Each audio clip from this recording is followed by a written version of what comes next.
We've had months of preparation for the Conference of the Parties, beginning, of course, with a workshop to learn what are the priorities of the Caribbean delegations with respect to the COP15. And we've used those priorities to design a second workshop, which allowed us to apply the rules of procedure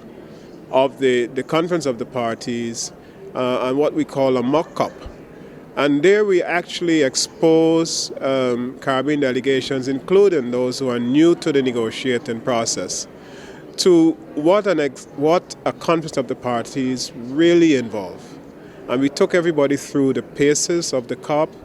and allowed them to actually act out some of the roles, including the high-level segment where persons were designated to perform the role of ministers and delivered statements on topics that were very critical to Caribbean delegations. So from that mock-up, we prepared a number of important documents, including a synthesis document which captured the state of negotiations under the Global Biodiversity Framework and the other three priorities identified by Caribbean delegations, which include resource mobilization and financing, coastal and marine biodiversity, the Global Biodiversity Framework. Coming here to Canada to be part of part 2 of the Conference of the Parties, 15 Conference of the Parties. We've already completed the 5th open-ended working group meeting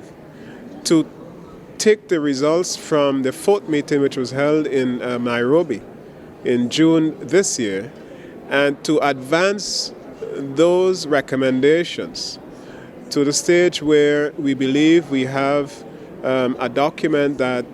the present Conference of the Parties could actually consider